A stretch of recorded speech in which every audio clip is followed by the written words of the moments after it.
Hi hello नमस्कार. मी अश्विनी तुमच्या सर्वांचे अश्विनी दरेकर या चॅनलमध्ये खूप खूप स्वागत करते. तुम्ही मस्त असाल आणि आमचे व्हिडिओ पाहत असाल अशी मी आशा करते. तर आम्ही चाललेलो आहोत.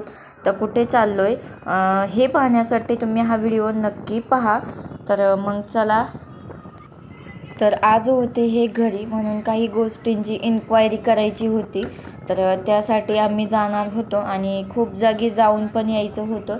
तर चला मग काय काय गोष्टी करायच्या आहेत, कुठे कुठे जायचं आहे हे तुम्हाला मी आज दाखवणार आहे. तर पहा, हा आहे लंडन ब्रिज. हा ब्रिज आहे रावेत येते आणि खूप छान दिसतं. संध्याकाळचं खूप भारी वाटतं कारण ह्या ब्रिजच्या खालून नदी पण जाते. तर त्यामुळे तिथलं जे वातावरण आहे ते खूप छान वाटतं आणि मस्त ब्रिज आहे. पहा तुम्ही, आजूबाजूचा परिसरसुद्धा खूपच छान आहे. तर चला मग आता आम्ही चाललेलो होतो मारुंजीला. तर यांना आज वेळ होता, म्हटलं चला स्वराजच्या ॲडमिशनची थोडीशी चौकशी करून यावं. तर येथे मी ॲडमिशनचा फॉर्म फिल करून देत होते. तर ही जी स्कूल आहे ती कोयते पाटील, जर कोणाला माहीत असेल मारुंजी, तर तेथे ही स्कूल आहे. खूप मोठी आहे, चांगली आहे, CBSE पॅटर्न आहे. तर जस्ट आम्ही इन्क्वायरी करत होतो की फीज वगैरे कशी आहे काय ते सर्व, कारण आपल्या खिशालासुद्धा मुलांची फीज परवडली पाहिजे. तर अशा याने आम्ही स्कूलची चौकशी करत होतो. तर ह्या एक स्कूलला आम्ही भेट दिली. त्यानंतर तेथे मारुंजी येथे ही दुसरी स्कूल आहे. तर येथेसुद्धा आम्ही गेलेलो आणि येथेसुद्धा आम्ही विचारपूस केली. तर येथे फक्त 6th स्टँडर्डपर्यंतच स्कूल होती आणि त्यांनी सांगितलेलं आम्हाला जी काही फीज वगैरे आहे त्या गोष्टी सर्व. तर खूप फीज झाली आहे मुलांची आणि खरंच ही फीज गोरगरिबांच्या खिशाला परवडणारी नाही आहे. सो खूप शिक्षणाचं अवघड झालं आहे. तर मग आम्ही अशा स्कूल पाहत होतो आपल्या खिशाला परवडेल असं. तर आम्ही ही दुसऱ्या स्कूललासुद्धा भेट दिलेली होती आणि ही सुद्धा स्कूल अशी पहा तुम्ही एकदम शेतात वगैरे होती आणि थोडीशी आउटसाईड होती, तरी पण तिची फीज खूप होती. तर स्कूलच्या फीज ऐकूनच माझं डोकं एवढं दुखायला लागलं की मुलांची फीज तर वेगळी, बाकीचा खर्चही असतो, प्लस त्यांना क्लासेससुद्धा लावायला लागतात. तर कसं करायचं मॅनेज, याने मला खूपच टेन्शन आलं होतं. प्रत्येक आईवडिलांना वाटतं आपले मुलं चांगल्या शाळेत शिकले पाहिजे, त्यांना चांगलं शिक्षण भेटलं पाहिजे, कोणत्या गोष्टीत आपली मुलं कमी नाही राहिले पाहिजे. पण आजची परिस्थिती जर पाहिली तर खूप बिकट झालेली आहे. पैसा, पगार ह्या गोष्टी वाढत नाही आहे, पण बाकीच्या सर्व गोष्टींचा जो खर्च आहे तो अमाप वाढत चाललेला आहे आणि यातच स्कूलची सुद्धा फी खूप खूप वाढत चाललेली आहे. तर खरंच प्रश्न पडतो की ज्यांना 2-2, 3-3 मुलं आहेत त्या बिचाऱ्यांची काय अवस्था असेल. आम्हाला तर एकच मुलगा आहे, तरी पण आम्हाला एवढं टेन्शन येते त्याच्या शिक्षणाचं. तर बाकीच्या आईवडिलांना किती शिक्षण येत असेल.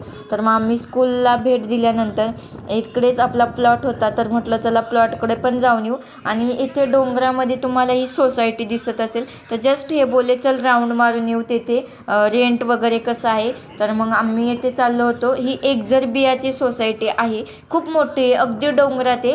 त्याचा फेज 1, फेज 2, फेज 3 अशा आहेत. आणि पहा तुम्ही साईडलासुद्धा खूप प्लॉटिंग झालेले आहेत, पण अजून कोणी बांधकाम वगैरे केलेले नाही. ही जी सोसायटी आहे ती एकदम डोंगरात आहे.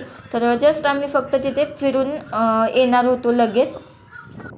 तर आम्ही रूम्स वगैरे चेंज करण्याचा थोडा प्लॅन करतो आहे, कारण स्वराजच्या स्कूलमुळे आम्हाला असं वाटतं की फर्स्ट स्टँडर्डपासून 10th स्टँडर्डपर्यंत त्याला एकच स्कूल असावी, जेणेकरून त्याचं शिक्षण व्यवस्थित होईल आणि त्यालासुद्धा सगळ्या गोष्टी व्यवस्थित समजतील.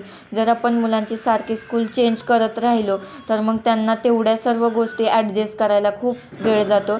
तर मग आम्ही त्या सोसायट्या पाहिल्यानंतर पुन्हा रिटर्न आलेलो आहोत आणि हे होते आपले प्लॉट. तर आपल्या प्लॉटची अवस्था पहा कशी झाली, खूप गवत वगैरे झालेलं होतं. तर आम्हाला आमच्या प्लॉटच्या साईडलाच राहायला जायचं आहे.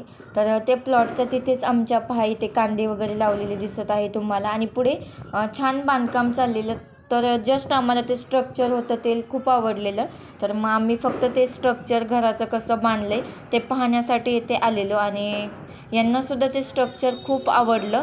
तर त्यानंतर मग आम्ही पुढे गेलो यांच्या मित्राच्या घरी आणि त्यांच्या तिथे होते त्यांची फक्त आई घरी. तर ही त्यांच्या मित्राची आई आहे आणि त्यांचंही घर आपल्या प्लॉटकडेच आहे त्या बाजूला. तर मग त्यांच्या इथे थोडा वेळ गेलो आणि तिथून आम्ही पुन्हा यांच्या दुसऱ्या फ्रेंडच्या घरी गेलो. तिथे थोडंसं आमचं काम होतं, तर त्यामुळे आम्ही गेलेलो. पण दादा घरी नव्हते. सो दादांच्या वाईफ त्यांच्या मुली होत्या, तर त्यांना भेटून आम्हाला खूप छान वाटलं. आणि तुम्ही ही मुलगी पाहत असाल, खूप क्यूट आहे त्यांची, खूप बोलती ती, अगदी म्हातारी बाईसारखी बोलती, खूप गप्पा मारती ती. आणि ह्या आहेत ताई. तर ताई आम्हाला इथे पाणी वगैरे देत होत्या. आणि ती दीदी पहा इथे मला चॉकलेट देत आहे.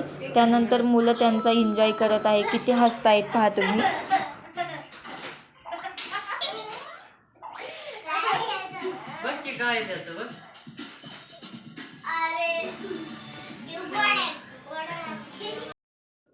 तर येथे त्यांच्या मित्राची जे काही आई होत्या त्या आजी टी व्ही पाहत होत्या आणि मुलंसुद्धा त्यांच्याबरोबर टी व्ही पाहत होते. तर त्या आजींना ते टी व्ही पाहूनच देत नव्हते, नुसते कार्टून लावत होते. तर त्यानंतर ताईंनी आम्हाला चहा केला आणि आम्ही येथे सर्वजण चहाचा आस्वाद घेत आहोत. त्यानंतर ताईंनी येथे त्यांच्या मुलींचे जे काही फोटोज काढलेले होते नवरात्रीमध्ये, तर ते आम्हाला इथे दाखवत होते. तिथे यांची छोटी मुलगी आहे पहा, खूप कार्टून आहे आणि कसली मस्त पोज देते. आणि ही आहे त्यांची मोठी मुलगी.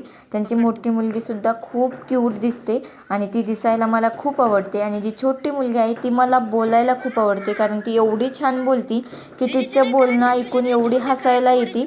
आणि जो काही आपला ट्रेस आहे तो पूर्ण निघून जातो, एवढी ती छान बोलते. तर पहा मुलींच्या पोजेस किती छान आहेत व्यवस्थित. त्यानंतर यांनी जो काही माझा चॅनल आहे तो टी व्हीवरती लावलेला आणि त्या आजींना दाखवत होते की पहा ही टी व्हीवरती दिसत आहे. तर मग सगळे हसत होते आणि एन्जॉय घेत होते. तर मलासुद्धा खूप भारी वाटलं टी व्हीवरती मी स्वतःला पाहिल्यानंतर. तर मग तिथून आम्ही निघलो चहा वगैरे घेऊन. तर पुढे येऊन हे बोलले, वडापाव खायचे का तुम्हाला?